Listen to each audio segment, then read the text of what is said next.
Okay, hello. These are the problems for chapter 9, which is the principle of linear impulse and momentum. So I've got one, two, three, four questions. This is the image for question 2. So I've got four questions here for this chapter. So let's just begin with question 1 here. So an industrial delivery drone has a total mass of m equals 400 kilograms, including its package. It is rising vertically at a constant velocity of v equals 5 meters per second, or meters second to the negative 1. At height h equals 10 meters, the drone malfunctions and accidentally drops one of its 40 kilogram packages, but the drone maintains its constant thrust T. So for part A, draw the free body diagram and momentum diagrams for the drone immediately before and after the malfunction. So let's just go over here. So this is for 1A, right? So we want a free body diagram and we want a momentum diagram. So we're going to take up to be our positive. So up is positive. We have our drone plus its box. So this is the before. So we'll put B for before. And here we'll put A for after. Right? So B for before, A for after. So before the malfunction, it has the box attached to it. And anyways, so we have two forces. We have thrust going up and we have weight going down. Weight is equal to 400 times gravity, 9.81, right? And then here for the momentum diagram, we have that the drone is rising vertically. So that means it's going up, like so. And we have this is mv, or momentum, which is L, right? And now for after, we have the same thing, right? We have the exact same thrust, because it says here it maintains constant thrust T. And now we have a new W, which I'm going to call W prime, right? So this is when it loses the 40 kilogram package. And now for the momentum diagram, it's going to be the same thing. It continues to go up, so I'm going to call this L prime because we have a new mass. Velocity is constant still. So that is it for A, right? Just drawing out the free body diagram and the momentum diagram. So yeah, if you won't have like a momentum diagram commonly. I didn't really draw them that often. You can, they're helpful, obviously. But I feel like, unless the question explicitly asks, you don't always need the diagrams because you can just kind of like use your brain to know which way it's going. But obviously the diagrams are helpful. Anyways, for B, we need to determine how long it takes for the dropped package to hit the ground. So again, we're assuming up is positive, right? We have that V is equal to 5 meters per second, and we have that G is equal to negative 9.81 meters per second squared. Right? We know that h is equal to 10 meters. So h is equal to 10. H equals 10 meters, right? So what can we do with this info? We want time. Well, we can use constant acceleration formulas, right? So this is just kinematics. So we have that our final distance, which is 0, is equal to initial distance 10 plus initial speed times time minus half. So half of 9.81 is 4.905 t squared, like this, right? And then you can solve this in your calculator using your quadratic solver. So I'm going to do that quickly. So we have negative 4.905 is equal to A. B is 5 and C is 10. So that gives you, it gives you 2 times, but we're going to ignore the negative 1 because time is a negative. So we get that T is equal to 2.026 seconds. And if you want your proper significant figures, this is 2.03 seconds. So yeah, that is how you would solve part B. And now for part C. What is the speed of the drone when the drop package hits the ground? So we're saying after 2.03 seconds, how fast is the package going? And here is where we use the principle of linear momentum, right? So we have that m1 v1 plus that integral of f dt is equal to m2 v2. Now, we know what m1 is. It's 400. And we know that m2 is 360 because it's 400 minus 40, right? So, yeah. And we know that v1 is 5 meters per second. So we're solving for v2. And now let's do this integral of f dt. What are the forces acting on this, on this drone, right? Well, those forces are, we have T minus W, and W is, we want the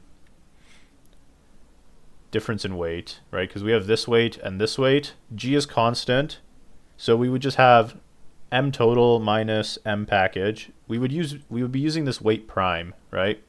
We'd be using W prime, because this weight includes the package and this weight does not include the package.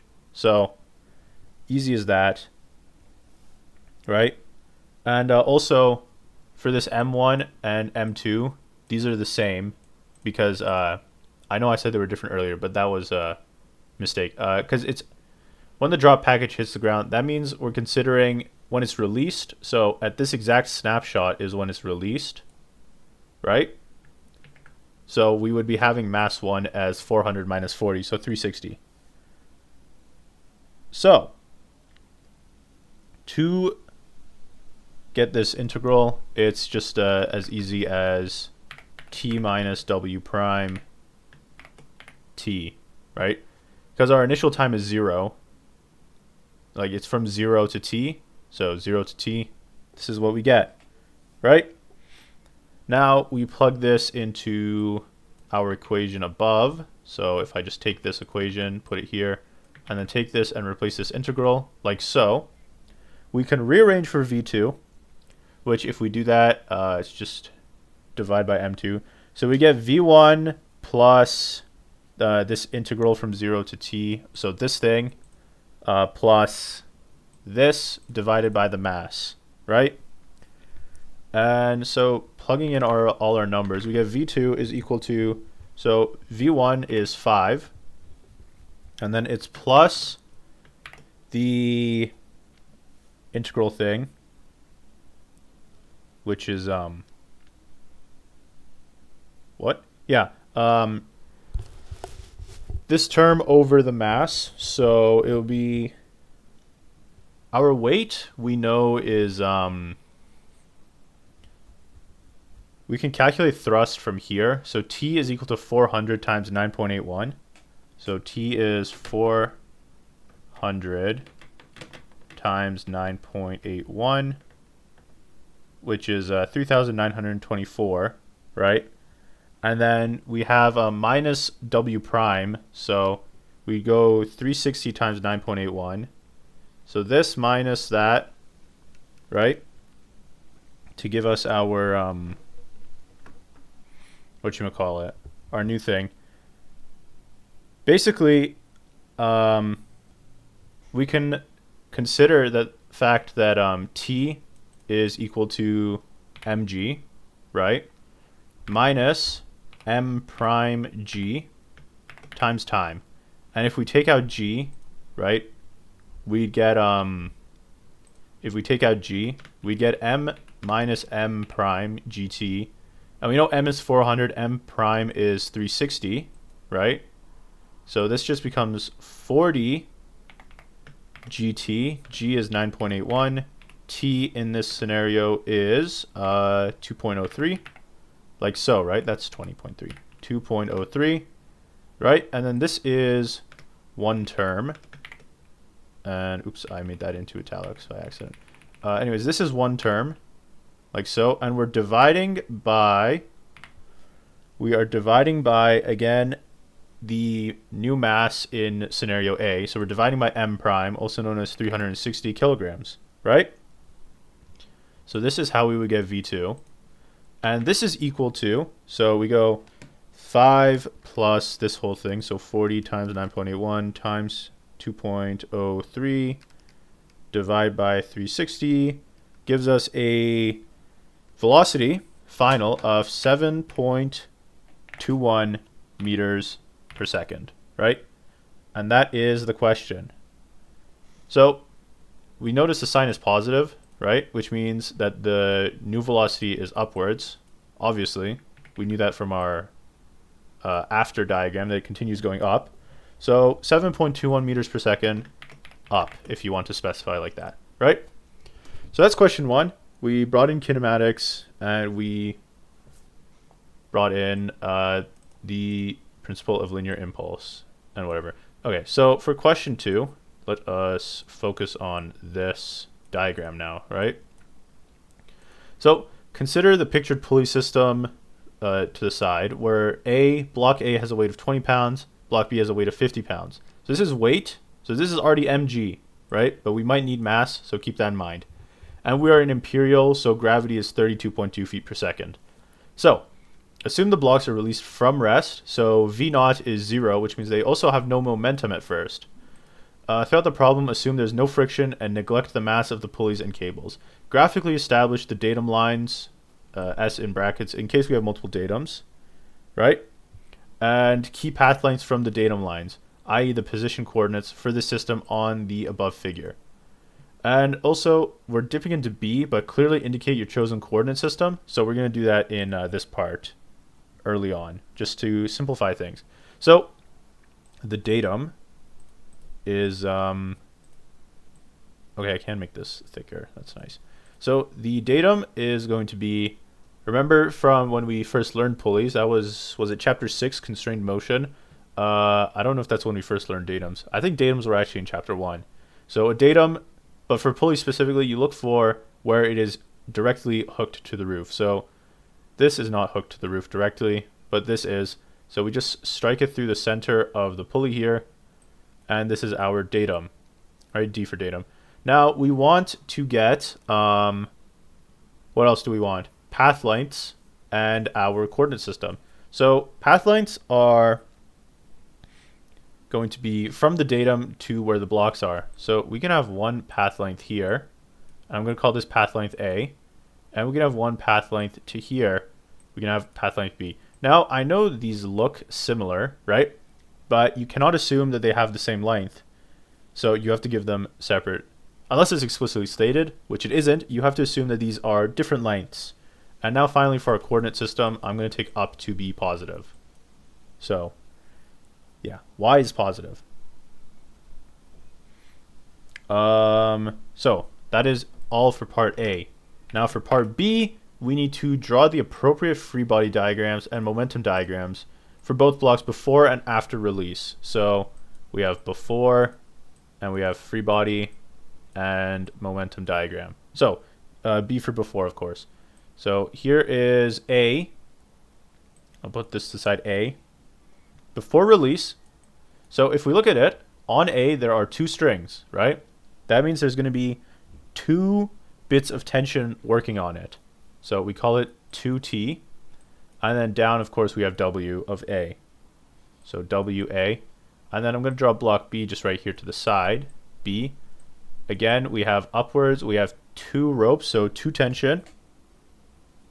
Yeah, so 2T. And downwards we have weight of B, right? And then for the momentum diagram, before it is released, right, we just have upwards for momentum, right? And momentum is L. This is for A, and this is for B. Again, both of these, momentum A, L, B, right? And this is for B.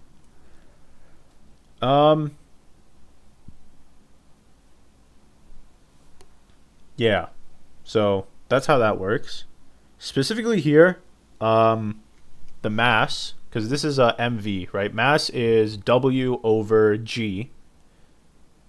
So we need to keep that in mind. And then this is the after, AF for after, because we have A here already. So let's keep things in line. After release, right, we have, for A, we still have two tension on it, and we still have W on it. W of A. Nothing changes here. This is A. And then for B, we have still 2 tension and 1 WB, like so, right? And then for the momentum diagram over here, we now have L prime of A and L prime of B, because the velocities would have changed, and this is A and this is B.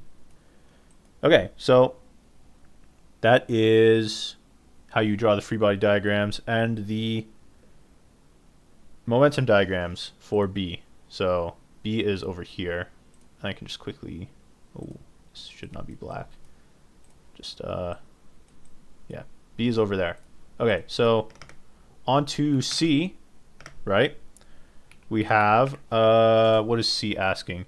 Using the principle of linear impulse and momentum, determine the velocity on blocks A and B 3 seconds after they are released from rest. And there's a note here on the question. On an exam, you'd also be able to use Newton's laws and kinematics from chapter 13.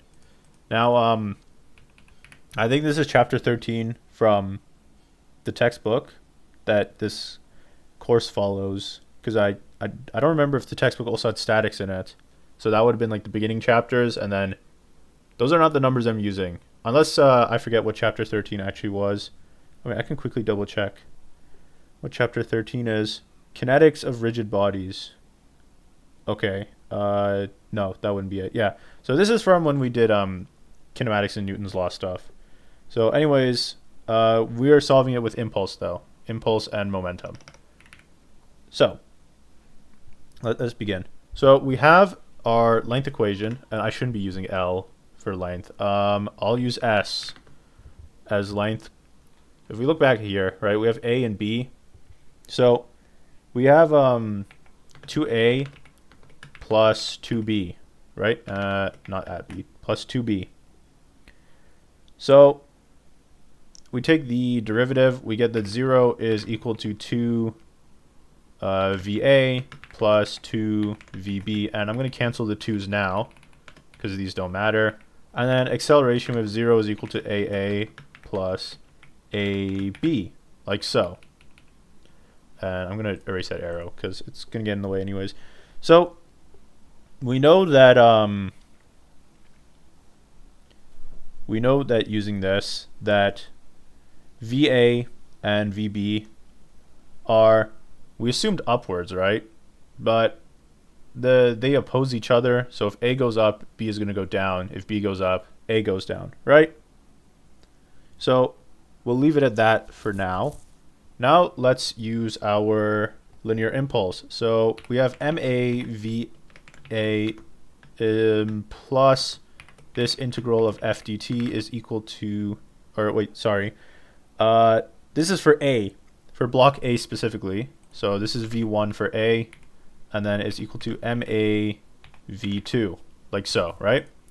Now, if we look at our free body diagrams, we have constant forces on A, right? The forces are unchanged the entire way through. So we can integrate constant force. It's just going to be T, and it's from 0. Okay, sorry, where was I? The forces, the integral of the forces will be, so if we look at our free body diagram, 2T minus W, because we're taking up to be positive, right? So we're just going to get that these forces are 2T minus W times T. And also we're going to be changing mass into weight over, and we can just calculate that now for convenience sake. So WA over over G is equal to, so we have W of A was 20 divided by 32.2 gives us 0.621 slugs, right? And then I'll do this for WB as well. So WB over G is equal to, what was WB? 50. So 50 over 32.2, 1.55 slugs. 1.55 slugs. Or I guess it's just slug, not slugs. Whatever. So this is MA. So we are solving for the velocities. So just divide by WA on both sides. I mean from MA on both sides, right? Um, yeah, so we have 2t minus WAT over MA is equal to V2. Because remember, they start from rest, so V1 is equal to 0, right? Very, very nice. Now, what else do we know? Well, we know from this relation, right, that negative VA is equal to VB. So we're going to attach a negative V2 here and change this into VA. And we can set this equal to VB. If we keep MA here on this side, MA here, right? Then we can keep MB here, like so, which gives us our equation here. So you can solve for whichever one you'd like first. And we repeat this exact same thing, but we just change this to weight of B is equal to negative MB VB, which is equal to MA VA, right? So you can solve for either one first, right? Whatever you think works best. I'll be solving for VB first. So to solve for VB, we have these two equations, right? Which we can then combine to get our VB. So bringing back the fact that this is W over G, right? We get that VB is equal to, so we have WB, so I'm going to call it WB, right? And we'll put a bracket here. WB minus WA over, and in the denominator we get WB plus WA. This is after rearrangement, right? And then this is times GT, right? That is it. If you were to do the rearrangement for VA, you'd get the same thing, but negative. So WA minus WB. That's the only difference you'd get, right? So plugging in our numbers for VB, we get, let's see, WB was 50, WA was 20. So 50 minus 20, 30 over 70. So 3 over 7 times 32.2 times 3, right? So we can change this to 6 over 7 just quickly, just to keep numbers nice and easy.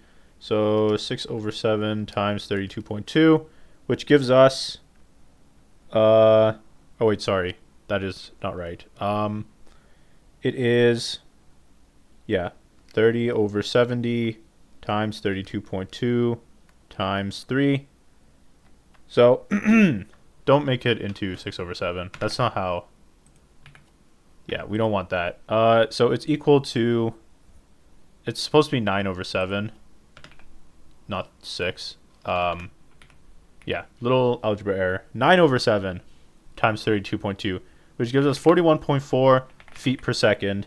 And this is downwards, right? Using the fact that VA equals negative VB. So this gives us downwards for VB because, yeah, this is down. And VA is equal but opposite, so it's equal to 41.4 feet per second up. And that's the question. That's how you solve it, right? The signs were put in manually, right? When you actually calculate it, VB, it's positive. And we took up to be our positive, right? But we have to consider the fact that if you think about it, A is lighter A is 20 pounds, B is 50 pounds. So that means B is definitely going to be going down, right? If you, I know we drew in the diagram that its momentum goes up, but thinking about it logically, B will be going down as gravity affects it more, so A will have to go up. So that's why we get B goes down, A goes up. And that is that question. That's how you solve that question. So very straightforward question. Fun question, honestly. I like when they mix concepts in questions. So we're mixing pulleys and momentum, right? Very nice. Anyways, it is time to get rid of all this and bring in question 3. So the jet fighter has a mass of 6450 kilograms and requires 10 seconds from rest to reach its takeoff speed of 250 kilometers per hour under constant thrust 48 kilonewtons. Compute the time average R of the combined air and ground resistance during takeoff. So, air and ground resistance. Ooh. One thing we can point out instantly. Time average, R, right? You can assume R is constant and not a function, right? So, very nice and easy. So, like I said, you can draw out the state diagrams of these for these problems. I'm not like the biggest fan of drawing state diagrams because sometimes I feel like they're just a waste of time, but it's okay. I'm going to call this my positive, right? And so we have our plane is this dot. We have gravity, mg, and it's on the ground, right? So it has normal force at first. And thrust this way and R this way. This is how we draw it. This is state 1. State 1. And then in state 2, I don't know where my M went. mg. In state 2, we're going to have the exact same thing, the same diagram really, except it's like just about to take off. So it will still have normal force on it. That doesn't really matter because it's straight up and down. So mg and n cancel anyways. We're going to have our thrust this way, our R this way, and adding on to this diagram, we're going to have a velocity also acting in this direction now, right? So from rest, there's no velocity, but now we do have a velocity. So we're going to put a v over here as well. So we can look at this. As you can see, we can ignore the y directions, right? So all of our equations here are purely in x. So we use our impulse. So m, and I'm not going to write m, but m v1 plus integral of f dt is equal to m v2, right? So these are only forces in x, no y's, right? So we also know that v1 is 0. So we know that the integral f dt is equal to m v2. We know that v2 is 250 kilometers per hour, right? And we know that based off our diagram, it's negative velocity because we're going in the opposite direction of positive, right? So this and our forces are constant. So we have r minus t, t, because we're going from time 0 to time 10. So 0 to t is equal to m, and we have negative 250. This is kilometers per hour. We want meters per second. So divide by 3.6 for that conversion is equal to this. And m is, what is m? It says here, 6450 kilograms. So I'll write that in, 6450 kilograms. We know that t is 48 kilonewtons, or, yeah, we can leave it in kilonewtons, which makes it nice and easy for us, right? And we're solving for r. So, yeah, leave it as kilonewtons, plug in t equals 10, t equals 48. As you can see, this is just a simple divide by 10, so this becomes 645, which get rid of the 10, plus 48 here, so plus 48 will give you an r, which r is equal to, so if we put this into the calculator, 645 And then we have, or also this is minus 48 because remember it's or no, sorry, it is plus 48. R minus t, so plus 48, 250 over 3.6 plus 48.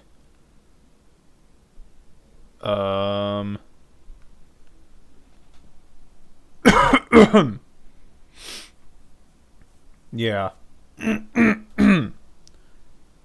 So when you do that, did I get the right mass of the plane? 6450. Okay, wait. So we get 6450, and then it's 250 over 3.6, like so. And then this is divided by 10. And then, yeah, add the 48. Or, right, this needs to be in newtons here. So this is in kilonewtons, but this part is in newtons. So make this into 48,000, right? And then we get 3,208 newtons, which if we make into kilonewtons is equal to 3.21 kilonewtons. And that's the question. So, very easy. Very easy indeed. So remember, keep track of your units. If you don't keep track of your units, that's going to screw you over, right? R is positive because it goes in the positive direction. So, yeah. That is how you solve this question. Very easy question.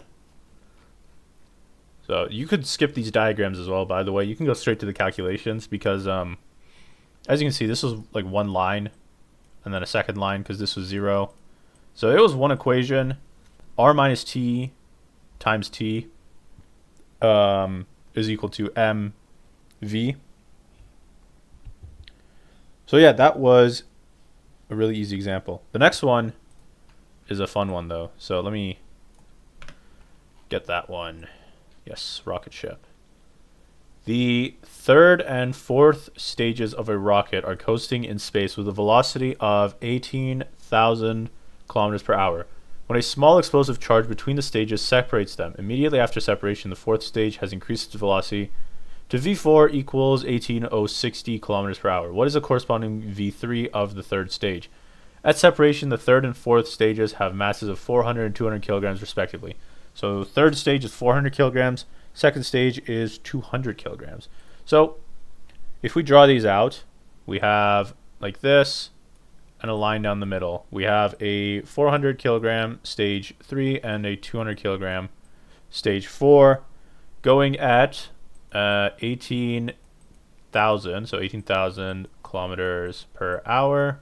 And then in the second stage, we get a nice separation between the two, 200 and 400. And then we're going to have that this one starts going this way, which is V3 prime. And this one continues going up, which is V4 prime, is equal to 18,060 kilometers per hour. And we also have a V3 prime over here. Right, this is also V3 prime, like so. So that is all the equations for, I mean, that's all the drawings for this, right? Because there are, yeah, there are two different ways that you could imagine the velocity here. It's either it continues going this way because of like just how much speed it had initially, or it instantly starts falling backwards because of momentum, right? So we have initial velocity, and then we have m3 plus m4. That's a 5. m4 is equal to, and as you can see, there are no forces anywhere, right? So we can ignore the integral of f dt because f equals 0. So is equal to m3v3 prime plus m4v4 prime. And this is a plus minus case, right? Because if we assume by the way, are positive to be this direction, right? We have either this velocity going this way where v is positive, or we have this case where v is negative.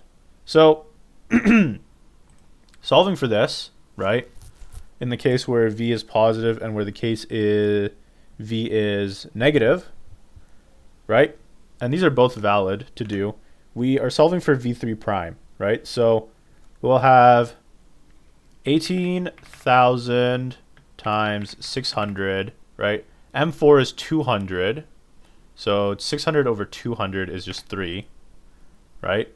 And V4 was 18,060, so divide by 18,060 is equal to, now M3 was plus minus 400, so this is going to be divided by plus minus 400 times 18,060, like this, right? That's not how you do math. Sorry. It would be 18,600 minus M4 200, V4 18,060, right? And then you would divide the whole thing, divide this whole thing by divided by plus minus 400, which is M3. This gives you V3 prime, like so, right? And then putting this into your calculator, so you get 1800 times 600 minus 200, 18,060, right? And then divide this whole thing by 400. You would get plus minus 17,970 kilometers per hour is equal to V3 prime. So basically what this is saying is, depending on which case you take for your velocity, you either have this case where it shoots off or this case where it shoots up. And questions will be more clear, by the way, on like exams and stuff, on whether or not you should be considering, like, okay, in the diagram it says V3 goes this way, but like realistically, if you think about a rocket launch, they usually go down this way, right? At least I think so. I don't actually watch rocket launches. Maybe I'm just being really stupid when I said that, but whatever, it's fine. You can take it as plus minus. So we either have 17,970 kilometers per hour up, or up in this case is like this way, or we have 17,970 kilometers per hour down, right? If I'm being stupid about how rockets work, because I'm not a big rocket guy, so yeah, I'm not a big rocket guy. So if that was completely wrong what I said, then I apologize. And we should just be following the thing it says here in the question, that V3 goes in the same direction as V4 at the end. In which case they would be positive, so we'd be using this up case, right? Anyways, yeah, those are all the questions for chapter, what is this? Chapter 9, linear impulse and momentum principle, right? Anyways, you can see that all the chapters like work together, because we still had kinematics in this one question, and we had the pulley stuff in this question. So everything in dynamics is just a building block upon each other. And yeah, that's it. Thank you for watching. Hope you learned something, and bye.